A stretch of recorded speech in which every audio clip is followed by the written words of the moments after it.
자, 이번 시간에는 케인즈 유효 수요, 승수에 관한 문제죠. 34문항 중 23부터 34번까지 살펴보도록 하겠습니다. 보기와 같은 경제에서 자연 산출량은 6천이다.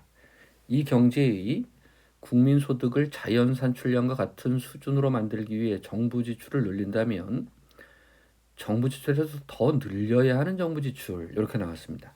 자, 그러면 지금이 어떤 상태인지 한번 살펴봐야 되겠죠, 그죠?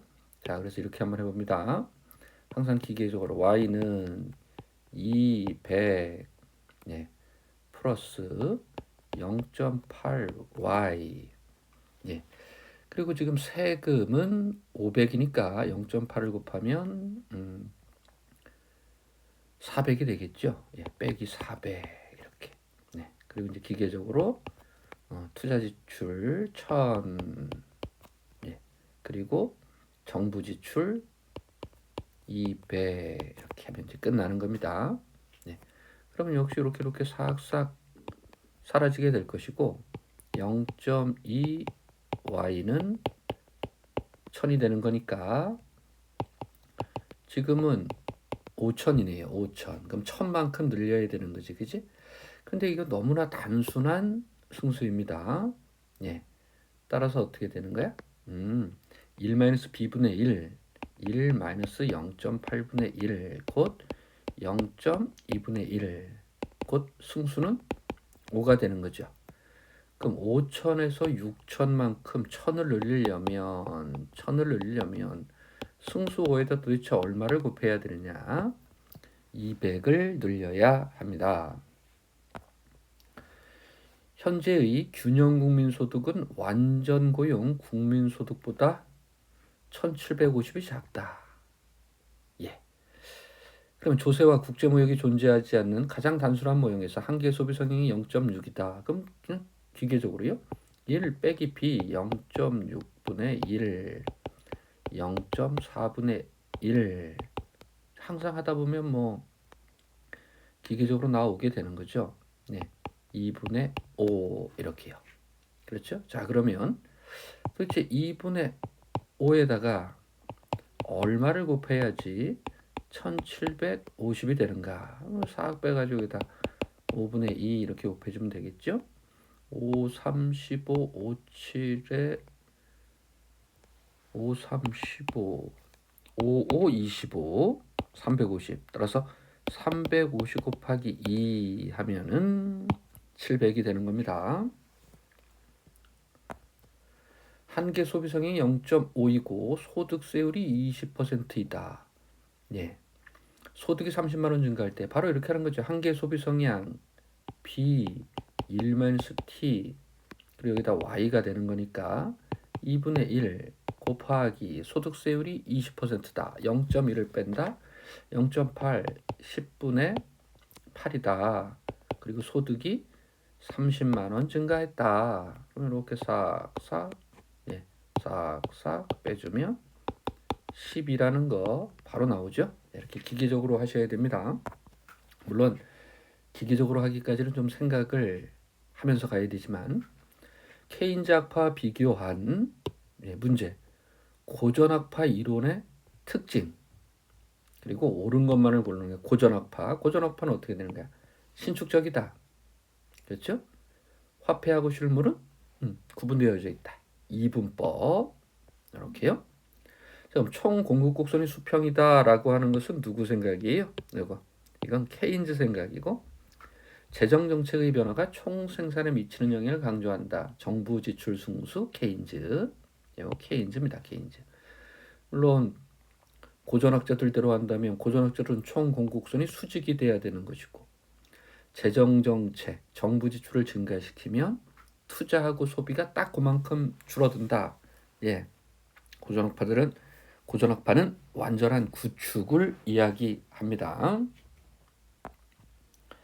아래 개방경제 모형에서 정부 지출과 세금을 똑같이 100만큼 늘리면 우리는 앞에서 학습했었죠. 균형 재정 승수는 1이다 이렇게. 자, 그런데 지금 여기에 수입이 들어와 있어요. 그렇죠? 예. 그러면 얘네들은 이렇게 쓰는 거야. y 다른 거 다 필요 없고 y 이렇게 쓰고 0.75y 이렇게 쓰는 거야. 마이너스 0.75t 이렇게 쓰고 그리고 정부 지출 그냥 g 하나 써주고요. 빼기 m이잖아, 그지? 빼기 m. 다른 숫자들은 다 필요 없습니다. 마이너스 0.25y 빼기에 빼기니까 플러스 0.25y 이렇게 됐다고요. 그러면 얘하고 얘는 어떻게 되는 거야? 0.5니까 0.5y가 되고, 예. 그리고 뒤에도 이렇게 없으면 어떻게 돼요? 마이너스 0.5t가 되고 g가 되는 거죠. 이때 이 0.5를 여기다 쓰지 말고 여기다 이렇게 한번 써보는 거야. 0.5 이렇게. 자, 그럼 여기만 싹 보자고요. 정부 지출 승수는 얼마가 돼요? 2가 되는 거죠. 예. 그리고 세금 한 단위 늘리면 어떻게 되는 거야? 승수는 1이 되는 거지. 따라서 정부 지출과 세금을 똑같이 100만큼 늘리면 200 빼기 100 하면 100이 되는 겁니다. 그렇죠? 예. 거기다가 또 이걸 다시 풀을 수가 없어. 요거 어떻게 돼? 100만큼 증가했고 세금도 똑같이 100만큼 증가했으니까 이쪽이 상세가 되는 거죠. 그렇죠? 예. 저게 0이 되는 것이 아니라 증가분이 상세가 된단 말이야. 증가분이 상세가 되는 거지. 따라서 어떻게 돼요? 변화가 없는 것입니다. 이렇게 케인즈의 국민소득 결정 모형에서 소비는 0.75i다. 투자는 80이다. 정부 지출이 10에서 20으로 증가할 때 아하 여기 한계 소비 성향만 있죠? 예, 1-b분의 1 따라서 0.3분의 1 3분의 10 승수는 3분의 10이구나. 10에서 20으로 변화했으니까 3분의 10에다가 곱하기 10 하면 3분의 100이 되는구나. A국의 소비 지출 시 투자 지출, 정부 지출, 순수출, 조세 징수액에 대한 것들 이해 가는 설명으로 옳은 것을 모두 골라보자. 자, 그런데 여기 한번 보자고요. 우리가 생각하는 것처럼 정액세, 예, 이렇게 다른 거 다 필요가 없습니다. 정액세죠, 그죠? 네. 그러면 일단 정부 지출과 조세 징수액을 각각 100씩 증가시키면 균형 재정 승수를 이루니까 균형 국민소득은 딱 100만큼만 증가한다. 그렇죠? 네. 그리고 여기요. 정부 지출 승수와 투자 승수는 똑같죠? 네. 1-b분의 1로 똑같습니다. 하지만 조세 징수액 됐죠? 그것은 승수는 어떻게 된다고? 1-b분의 b가 되는 겁니다. 따라서 여기 0.8이니까 1 빼기 0.8분의 1, 0.2분의 1 예, 승수는 5 예. 그리고 조세 승수는 4 이렇게 되는 거죠. 여기는 벌써 이제 다 옳은 말이 아니지. 네. 그리고 이것도 균형을 찾을 땐 이렇게요. y 300 플러스 0.8y 세금이 오니까 빼기 그냥 400 네. 그럼 이제 C는 끝났고 300 쓰고 그렇죠? 500 정부출 쓰고 네. 순수출 400 이렇게 그럼 요거만 앞으로 넘기는 거야. 0.2y 그러면 계산을 한번 해보면 이거 없어지고 300, 600, 5,500 뭐 이렇게 되는 거겠죠. 그래서 이것도 틀리는 거고 재정의 자동 안정장치에 대한 설명으로 옳은 것만을 골라보자. 침체의 늪에서 빨리 벗어날 수 있도록 해주는 거지. 예, 과열의 늪에서 빨리 벗어나게 해주는 거예요. 따라서 내부 시차를 줄여주는 역할을 한다. 앞으로 학습을 하겠지만 어떤 정책을 할 때는 내부 시차와 외부 시차가 있어요. 보통 우리가 정부 지출을 증가시키려면 국회를 통과해야 되지. 그래서 내부 시차는 길어. 하지만 즉각적으로 돈을 쓰면 생산활동에 바로 영향을 줘서 정부 지출은 외부 시차는 짧겠죠. 그러나 통화정책이라고 하는 것은 내부 시차는 짧아. 예, 한국은행에서 그냥 바로 결정하면 돼요. 몇몇 사람이 모여가지고 뭐 이자율을 올린다, 떨어뜨린다, 뭐 이렇게. 그러나 민간인들이 느껴야 된단 말이야. 이자율이 올라갔는지 떨어졌는지, 뭐 통화량이 증가했는지 감소했는지. 그래서 통화 정책은 내부 시차가 길다. 그런데 재정의 자동 안정 장치 국회를 통과하기 전에 벌써 법으로 딱 만들어져 있고, 그러한 장치가 되어 있으면 내부 시차를 줄이는 거지. 벌써 법이 다 그렇게 되어 있는데, 그렇죠? 그런데 나쁜 점이 하나 있다 그랬죠? 질질 끈다 그랬잖아. 예, 견인, 그렇죠? 침체의 늪에서 못 벗어나게. 예, 또 과열된 거에서 벗어나지 못하게. 예, 질질 끌 수도 있다. 견인이라고 표현했습니다. 또 누진소득세제와 실업보험제도는 대표적인 자동안정장치다. 예, 다 맞는 표현이 됩니다. 보기와 같은 경제에서 균형 국민소득은 6,500이다. 예, 그런데 뭐요?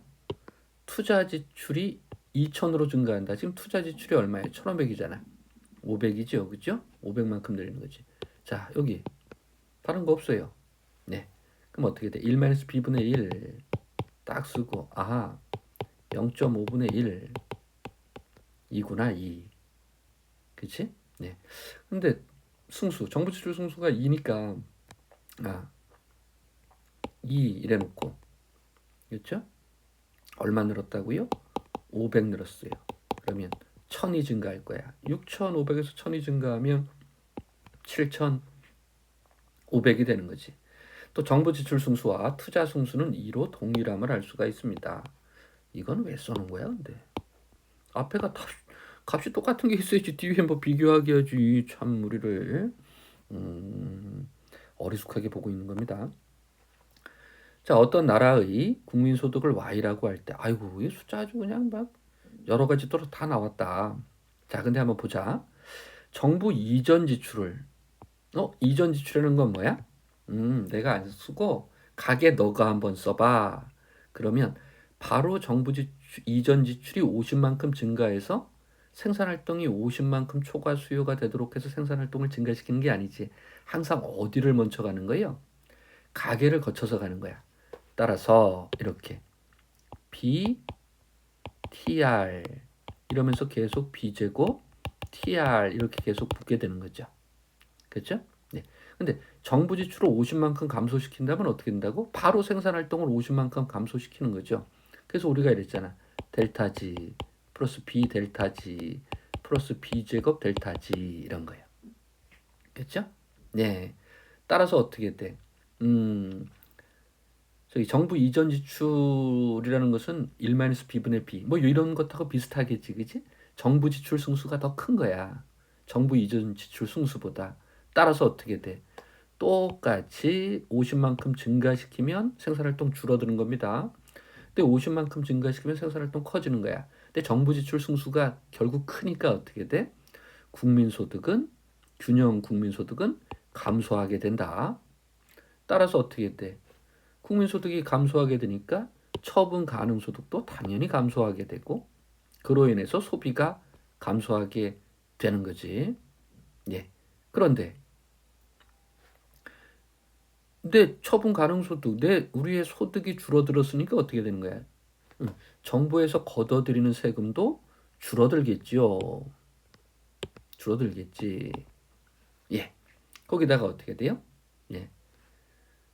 순수출은 수출에서 수입을 빼는 거야.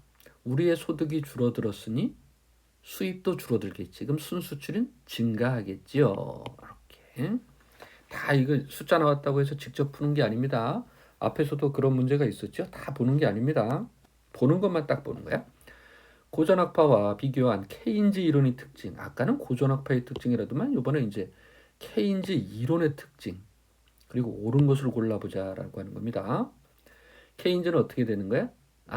지금 침체되어 있다. 지금 단기에 빨리 벗어나야 한다. 이렇게요. 고전학파는 어떻게 되는 거야? 어쨌든 균형인 장기로 간다. 이렇게 얘기를 하는 겁니다. 따라서 가는 옳은 표현이 되는 것이고, 또 케인즈 이론은 총수요 측면, 유효 수요. 네, 제목에도 나와 있잖아요. 됐고요. 자, 물가는 통화량에 비례하여 결정된다고 본다. 이거 MV는 PY 고전학파죠. 네. 가격이 신축적으로 조정된다. 역시 고전학파 이야기가 됩니다. 옳은 것은 가와 나. 다음 폐쇄경제에 대한 국민소득 결정 모형이다.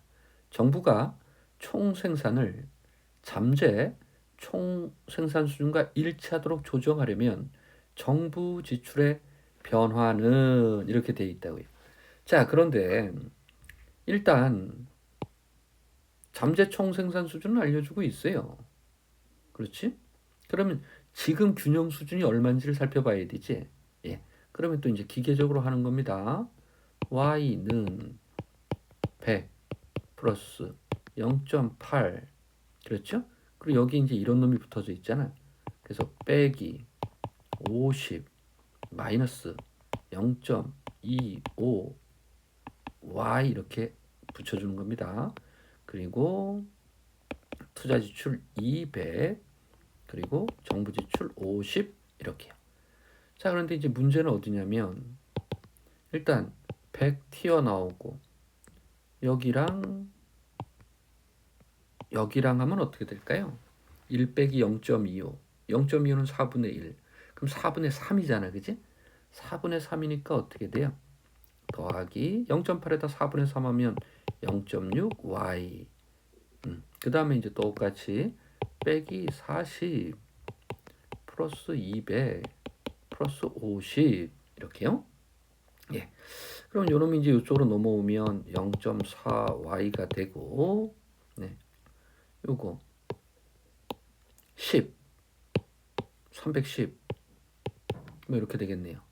그렇죠?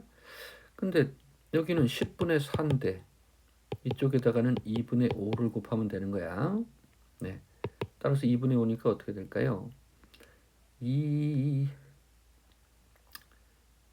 2일은 250 250 그렇죠? 155 그러면 55 25 55 25 775 그렇죠? 그럼 얼마만큼 줄여야 돼? 25만큼 줄여야 된다고요. 그렇죠? 근데 우리 이거 앞에서도 학습했었지, 그지? 1-b, 1-t분의 1 이런 거예요. 네. 그리고 앞에서도 뭐 그 숫자 다 얘기를 했는데 그래도 한번 해 보자고요. 자, 일단 숫자를 넣으면 어떻게 돼? 1 빼기 0.8 1-t 그렇죠? 0.25를 뺀다. 0.25를 뺀다. 예. 그러면 4분의 3이다. 4분의 3. 그럼 역시 0.4분의 1 똑같죠? 여기 하는 거. 예. 그럼 0.4분의 1은 어떻게 되는 거야? 2분의 5가 되는 거고 도대체 얼마를 해줘야지 25만큼 줄일 수가 있는가? 10만큼 감소시켜야 된다. 이렇게 기계적으로 푸는 겁니다. 예. 수고하셨습니다.